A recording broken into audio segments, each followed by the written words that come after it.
पवन सिन्हा जी भी जाने माने देश के अध्यात्म गुरु जुड़े हुए हैं। पवन सिन्हा जी, आप किस तरह से देख रहे हैं? अभी जीडी वशिष्ठ जी ने कहा कि लगभग 2 महीना, अगर हम मोटा मोटा ड्यूरेशन देखें तो 2 महीने तक इसका प्रकोप बना रहेगा और 4 मई तक उन्होंने कहा कि इस पर काफी गंभीर जो रूप है कोरोना वायरस का बना रहेगा। अध्यात्म के नजरिए से आप, अगर हम हमारे दर्शकों को समझा सकें कि कितना ड्यूरेशन आप देख रहे हैं और विशेष तौर पर भारत के नजरिए से इसे आप कब तक देखते हैं? क्या ये मई जून के आसपास में ढीला पड़ता हुआ दिखाई देगा इसका प्रकोप?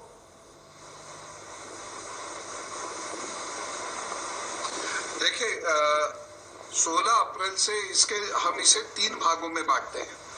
16 अप्रैल से लेकर हम इसे पहले देखते हैं 16 मई तक। 16 अप्रैल से 16 मई तक की स्थिति थोड़ी सी कमजोर ही रहेगी, लेकिन धीरे धीरे इम्प्रूवमेंट होगा। 16 मई से लेकर 20 जून तक थोड़ा सा और ज्यादा इम्प्रूवमेंट होगा और 20 जून से जो तीसरा पीरियड है वो है 20 सितंबर तक। तो रफली ये समझ लीजिए कि हमें या कोरोना वायरस या कोई जल से उत्पन्न कोई वायरस परेशान करता रहेगा 20 सितंबर तक। तो हम लोगों को एहतियात 20 सितंबर तक बरतनी ही बरतनी है। इतने बीच में कुछ परेशानियों के लिए हमें तैयार रहना पड़ेगा। जो 20 जून से पहले पहले ये परेशानी आएगी अचानक, जैसे अभी जमातियों की परेशानी आई थी, ठीक इसी तरीके से एक बड़ी परेशानी या विप्लव या समाज का विरोध, ये सब भी सामने आएगा 20 जून से पहले पहले। और उसमें भी अगर मैं बहुत स्पेसिफिकली बोलूं इसको, तो ये 4 मई से जो कि मंगल परिवर्तन लेगा, तो 4 से थोड़ा पहले 1 मई मान लीजिए, 1 मई से लेकर और ये लगभग 20 जून के बीच में ऐसा कोई विप्लव होगा समाज में जिसकी वजह से हो सकता है हमें अपने प्लानिंग को दोबारा से उसके बारे में सोचना पड़ जाए। लेकिन फिर भी मोटे तौर पर 20 सितंबर तक तो ये स्थिति चलेगी ही चलेगी।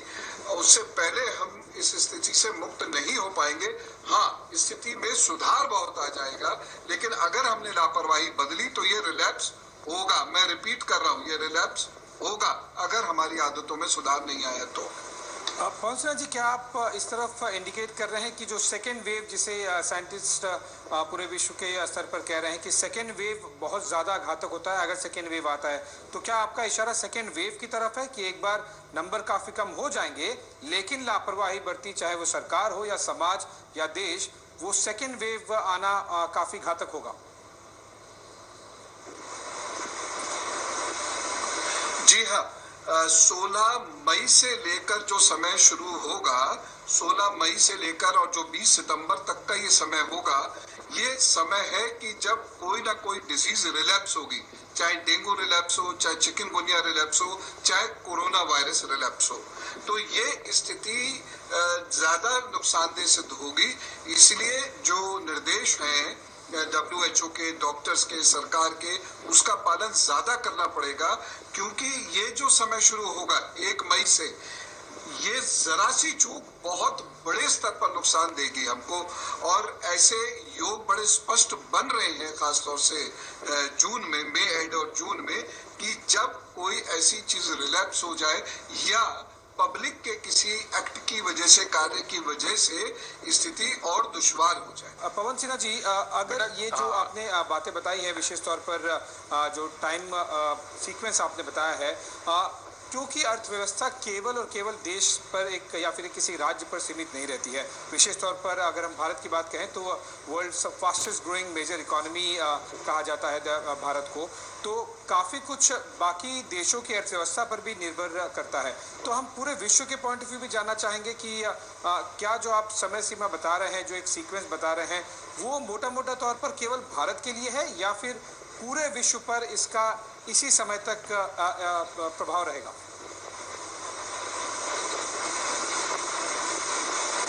जो मैंने बताया, ये लगभग पूरे विश्व पर इसका प्रभाव रहेगा। और अभी जो ग्रहण आएगा, तो जहां जहां ग्रहण ये दृश्य होगा, वहां इसका प्रभाव और ज्यादा होगा। तो जो अर्थव्यवस्था का प्रश्न आपने बताया और इसके उत्तर की तरफ आपने सभी इंगित कर ही दिया है, तो दरअसल क्या होगा कि भारत की इकोनॉमी प्रोड्यूसर्स इकोनॉमी नहीं है अभी। तो शनि, मंगल, बृहस्पति, बुध, इनकी स्थिति पर चीजें बहुत ज्यादा डिपेंड करेंगी। ट्रेडर्स इकोनॉमी है, तो हमें चीजें खरीदनी है, चीजों को परिष्कृत करना है या रीपैकिंग करनी है और बाहर बेचना है। इनमें प्रॉब्लम्स आएंगी। तो भारत के व्यापारी, देखिए भारत के व्यापारियों का सामान्यतः हम लोग कहीं नाम लेते नहीं है भारत के निर्माण में, लेकिन इनका अद्भुत योगदान है अगर हम पिछले 70-72 सालों का इतिहास पढ़े तो खैर जो भारत का व्यापारी है ये उठखड़ा तो होगा, लेकिन समस्या क्या है कि आप चीन को भुला नहीं पाएंगे। जैसे आजकल खबरें चल रही है ना, चीन का आने वाला समय इतना बुरा नहीं है जैसा कि लोग सोच रहे हैं, बहिष्कार हो जाएगा, ये हो जाएगा। चीन का समय बेहतर है और 2022-23 तक चीन को कोई नहीं हिलाएगा। चीन के अपने प्लान्स बने हुए होंगे और बहुत सॉलिडली उनको फॉलो कर रहा होगा। हाँ, अमेरिका की और यूरोप की स्थिति थोड़ी सी कमजोर जरूर होगी और मैं आपको बता रहा हूँ जुलाई से रशिया का राइज होना शुरू होगा, तो पूरी दुनिया में एक नई किस्म का ध्रुवीकरण शुरू होगा। ये आर्थिक ध्रुवीकरण होगा और इसका एक पार्ट ना चाहते हुए भी भारत को बनना पड़ेगा और उससे शुरू में आर्थिक स्थिति में कमजोरियां आएंगी। कुछ हिस्से जरूर ऐसे हैं जो राइज करेंगे और अगर सरकार उन हिस्सों को प्रमोट करे तो स्थिति बेहतर हो सकती है। बृहस्पति, शनि और मंगल से इतर जो हिस्से हैं उसमें बेहतरी आ सकती है। तो गवर्नमेंट को वहां अगर फोकस वो कर जाए तो आर्थिक स्थिति हमारी बेहतर होगी। नहीं तो अभी हमें मानसिक रूप से तैयार रहना है। पूरा प्रमादी संवत्सर जो मार्च 2021 तक चलेगा कमोबेश, तो इस समय तक हमारी आर्थिक स्थिति थोड़ी कमजोर रहने वाली है और रोग से या विप्लवों से या विरोध से इसमें कमजोरी होगी। भारत के लोग, हम लोग खामोखा बहुत चीजों में विरोध और विप्लव उत्पन्न कर रहे हैं, ये नहीं जानते कि इससे हमारी ही अर्थव्यवस्था कमजोर होगी।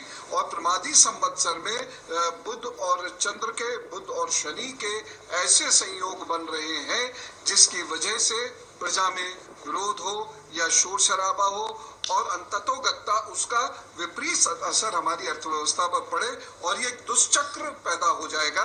ये दुष्चक्र पैदा हो जाएगा जून से 15 जून के आसपास से लेकर आप स्वयं देखेंगे ऐसे कई निर्णयों में तेजी से परिवर्तन होंगे और विरोधाभास भी होगा। सरकारी एजेंसीज के निर्णयों में भी आपस में विरोधाभास होगा। बैंक कहेंगे हम ये नहीं दे सकते, फाइनेंस मिनिस्ट्री कहेगी ये दो, फाइनेंस मिनिस्ट्री जनता को कहेगी ये मिलेगा, बैंक कहेंगे हम नहीं दे पाएंगे। तो ये विरोधाभास निबटते निबटते तकरीबन 16 नवंबर तक का समय आएगा। उसके बाद थोड़ा सा इम्प्रूवमेंट होगा, लेकिन मार्च 2021 से हमें तक लड़ना ही होगा। उसके बाद तेजी से इम्प्रूवमेंट होगा। पवन सिन्हा जी, जाते जाते 30 सेकंड में आप क्या कहना चाहेंगे? देखिए अभी तो फिलहाल का हम देख लेते हैं। अभी तो ये एक वर्ष बहुत महत्वपूर्ण निर्णय लेने का है। सरकार की प्रतिष्ठा भी इस पर निर्भर करती है और हम लोगों की जान भी इसी पर निर्भर करती है और हम लोगों का माल भी इसी पर निर्भर करता है। तो अभी हमें यही सोचना है कि हम किस तरीके से ज्यादा मेहनत करें, ज्यादा स्वस्थ रहने की कोशिश करें और एकजुट होकर देश को तरक्की दिलाने की कोशिश करें।